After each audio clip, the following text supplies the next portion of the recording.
Warning: this article contains spoilers from House of the Dragon Episode 1. Trigger warning: this article contains details about violence against women and maternal mortality. Game of Thrones was known for its sexual violence against women, with the show frequently coming under fire during its original run.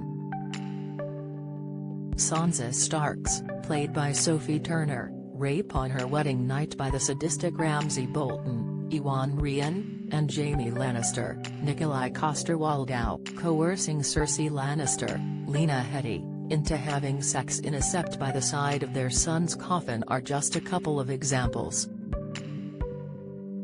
Then there was the violence. Joffrey Baratheon, Jack Gleeson, forced two prostitutes to mete out physical abuse on each other, as well as murdering Ros, Esme Bianco, with a crossbow.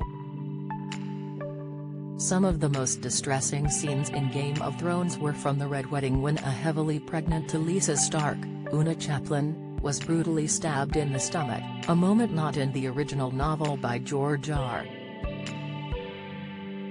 Martin but added in by Game of Thrones showrunners David Benioff and D.B. Weiss to make the sequence even more shocking. I had high hopes for House of the Dragon with creator Miguel Sapochnik and writer Ryan Condal, who made the show with Martin's help.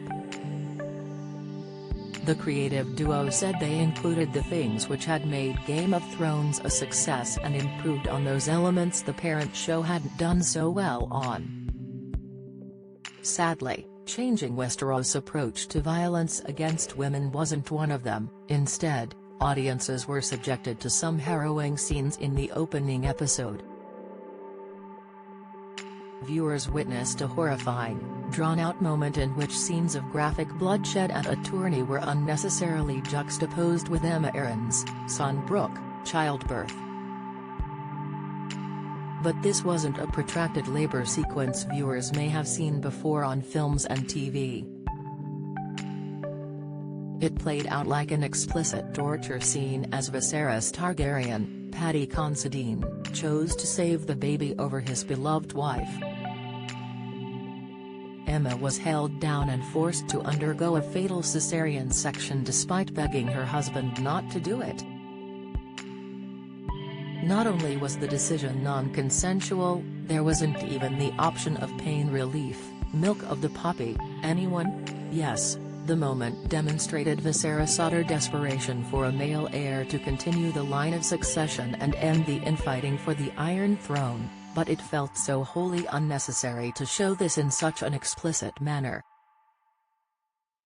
For those who have gone through difficult pregnancies, suffered miscarriages, and had traumatic birthing experiences, this author included, this moment felt triggering. I can already hear some already leaping to the show's defense, saying it's set in a barbaric medieval world where this is to be expected or not to watch House of the Dragon.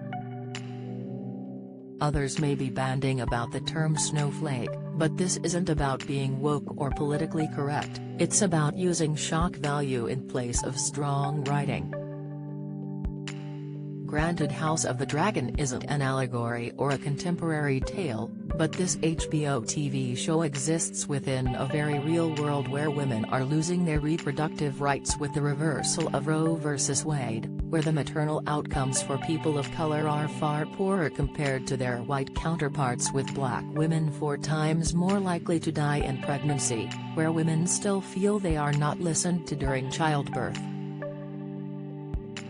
House of the Dragon is supposed to provide escapist fantasy, and yet it's simply traumatic to watch this moment as it holds up a somewhat chilling mirror to the Gileadesque reality we're living in. The Red Wedding aired in 2013 and very much hit hard as one of the biggest and bloodiest twists on TV at the time, but it feels like we've learned nothing since then. Violence against women is still apparently shorthand for plot and character development. Aemma's childbirth scene wasn't a sexual assault but a violation nonetheless, which was equally as devastating with a permanent, heartbreaking outcome. If there was ever a moment to loathe Viserys, this scene would be it. What was the need to see that level of detail as Emma was sacrificed? The camera could have very easily cut away. This was a very deliberate stylistic choice by the program makers and played on the shock factor. Once again, this sequence felt like a lazy attempt at exposition, with the writers resorting to explicit violence against a woman to serve a narrative purpose. Apparently, Terry's plenty more to come as well, with Sapochnik saying, "The childbed is our battlefield." He went on to say to The Hollywood Reporter, "In medieval times, giving birth was violence. It's as dangerous as it gets.